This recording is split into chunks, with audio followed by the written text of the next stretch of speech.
Phantom Dust is weird.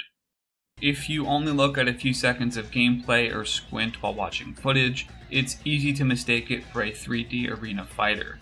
Maybe a Dragon Ball Z game with its flying anime characters, colored auras, and energy blast attacks. But make no mistake, despite the behind-the-back camera, Phantom Dust shares more DNA with trading card games like Magic the Gathering than it does other games with a 3D perspective. But it's also wrong to just call it a card game. The best I can do is say it's an arena battler that uses card game elements. Think sort of like a 3D Mega Man Battle Network. Trying to box this game into a genre is hard, and maybe that's one reason why this Xbox exclusive didn't set the world on fire when it originally launched in 2004.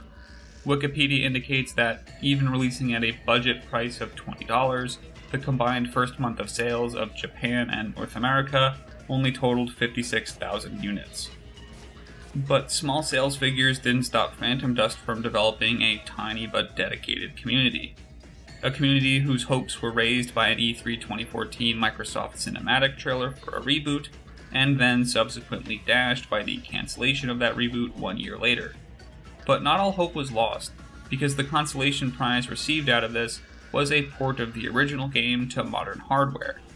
As of 2017, Phantom Dust is available on Xbox and Windows PC for free. The entire game, both its single-player campaign and its split-screen/online multiplayer components, are available for $0. For those interested in the multiplayer, you're not going to find an active enough player base in 2021 to use matchmaking, but you can plug into one of the communities online to look for a party. I've linked both the unofficial Phantom Dust Discord and the Phantom Dust Revived Facebook group if that's something you want to check out. Otherwise, the campaign is still a meaty 12 to 15 hours, and having just made the credits roll this past week, I can say that I'm glad I played it. Awakened from a pod, asleep for who knows how long, a human awakens. Bright green zipper-heavy attire, mutism, and amnesia unmistakably mark him as the nameless JRPG protagonist. But the twist is that this protagonist's amnesia isn't unique to him. Everyone in this apocalyptic world has no recollection of their origins, only holding scraps of a shared memory of some ancient ruins. They spend their entire lives in an underground bunker avoiding the phantom dust that lingers on the surface, to which long-term exposure causes further memory loss. This phantom dust can also cause powers to manifest in certain individuals. Energy blasts, flight, and healing are but a few of the skills that can be exhibited by those with the natural disposition to embrace it. You are one of those individuals, and it's why the group that first awakened you from your pod, the Visions, will send you beyond the safety of the bunker to fight monsters, collect rare artifacts, and handle surface disputes. These are missions that your character will take in hopes of answering questions like who he is, why he's here, and what are those ruins that are at the periphery of his memory. I found the story to be surprisingly enjoyable. It's got far more science fiction in its DNA than you'd expect at first glance, and although its twists and turns aren't anything you haven't seen before if you're a fan of that genre, it's executed competently enough to be enjoyable. Besides the sci-fi veneer, it's also got a touching theme of loss and isolation at its core, that both the protagonist and his rival Edgar are experiencing. It's a somber and depressing tale, delivered primarily via both cutscenes and memory logs, fragmented pieces of memory that live up on the surface and are acquired non-linearly. It takes a bit to come together, but it eventually does, and you can more or less interpret some of the major late-game reveals if you read between the lines enough on the logs it gives you.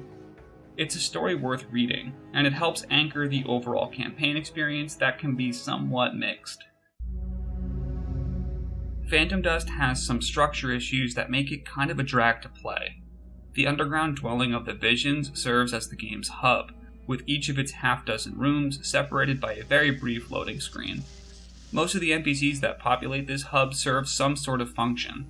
For example, you'll have a mission-giving NPC, the NPC where you can build your deck of cards, as well as the NPC that's the merchant who sells the cards. Sometimes a mission will task you with using a specific card. If you don't have that card, you'll need to traverse to 3 separate rooms to purchase the card, put the card in your deck, and start the mission respectively. The actual loading is mercifully short on modern hardware, But as brief as it is, it's just an annoying ritual that'll need to be performed potentially dozens of times if you really wanted to tweak your deck, and I can't help but think the experience would be better if at least one of these guys was just a menu option instead. Having a bad deck construction experience is just a cardinal sin for a game like this, and oftentimes even more frustrating is how the game handles failure. After dying in a mission, your natural instinct is to tweak your deck to account for the challenges that were faced, but Phantom Dust presents you with only the options of retry and game over, the former of which has you attempting to fight again with the exact same deck, and the latter of which boots you back out to the main menu. And these are problems you won't notice at first because the game doesn't even trust you with deck construction of any sort until Chapter 3 of 7, which for me wasn't until about 2 hours in. You'll be yearning for deck customizing capability far before the game thinks you're ready for it, making these first 2 chapters feel like a long, unskippable tutorial. The way missions get distributed is primarily through a Mission Master NPC, but occasionally the game will decide that the next required story mission should be given by a random NPC in the base. A random NPC that is not differentiated with a quest marker in any way. So like 1 out of every 5 missions, you gotta do this bunker world tour where you talk to everyone in hopes that they are the next quest giver. They'll do their little shuffle animation to look at you, then they'll either give you the quest or prattle on about the fragility of memories or something if you got the wrong guy. I found my experience dramatically improved with Phantom Dust when I started using a guide to identify who gave each mission, and I'd recommend you do the same. There's just lots of weird little issues that suggest an overall lack of polish, and despite all that, Phantom Dust rules, and I think it's a testament to just how strong and unique its core gameplay is that it manages to carry the experience through some of its unpolished bits that exist at the game's edges. Phantom Dust's missions take place entirely in combat arenas. There are only 2 actions that are innate to the player character, moving and jumping. Every other verb, every other offensive and defensive action taken fits into the card battling ecosystem at Phantom Dust's heart. A deck of cards will need to be arranged prior to the battle, which are broken down into multiple schools, each informing the general style of the card in question. The cards are all fueled by a regenerating resource called Aura, whose cap increases over the duration of a mission as more and more Aura cards get played. For anyone familiar with Magic the Gathering, Aura is basically land. Cards will get visualized on the battlefield as these 3 glowing orbs, and by running over one and clicking a face button, it'll be assigned for use, and also opening up one of the 3 orb slots to be filled by the next random card in your deck after about 30 seconds. Each card will have attributes that you would expect from a card game, such as damage or effects proportional to how much energy it costs to expend it. But what you won't find in lots of other card games are attributes that only work in a real-time 3D space.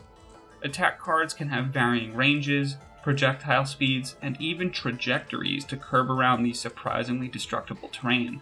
Your 3 cards will spawn in the same spot over the course of a given mission, as will your opponents, giving the game often a territorial feel, as fighting your foe near their orbs gives them potentially more opportunity to respond to you. The overall speed of the combat feels intentionally slow because of a few key decisions. Most attacks will knock an opponent down, both making them untargetable during the duration of their fall, in addition to having invulnerability frames upon their standing. The jump is stiff enough that you'll rarely be able to use it as a dodge, meaning that avoiding attacks has less to do with quick reflexes and more to do with your overall positioning and proximity to cover. All of the projectiles are auto-aimed via a lock-on system that clearly tells you whether or not you're at low, medium, or long distance from your foe. All of this is to say that Phantom Dust is less action strategy and more strategy action. Your deck construction and what decisions you make piloting that deck are far more important than micro twitchy skill. The difference in my play from hour 1 to hour 15 was less based on control and more based on lessons learned and card concepts applied. One thing I've definitely never had to do in any other card game was factor a deck based on not just my opponent, but where I was fighting that opponent. Cramped indoor areas make for bad arenas if your deck is all about projectiles, and you'll find increased success if you craft a low to medium range deck specifically for encounters like that. And it all feels fair because of how symmetrical the game is. With the exception of the occasional boss battle, all of your opponents are playing by the same rules that you are. They too have a deck of 30 cards that spawn as orbs. They can hold 4 different moves simultaneously, 1 for each face button, etc. If you find yourself falling victim to an especially powerful strategy, like a foe who erases some of your cards until you run out of resources, you too can implement that strategy and use it against them. I not only can accept, but can appreciate Phantom Dust and its deliberately slow strategy combat. It's a weird blend of card game and arena battler whose focus is more on tactics than it is the quick execution of those tactics. It might have been too unconventional to ever get mainstream appeal, but any card game enthusiast that's in the target demographic will almost certainly enjoy this one as much as I did. Phantom Dust is tactical, it's sci-fi, it's frustratingly structured, it is sad, it's free, it's fun, and above all, Phantom Dust is weird.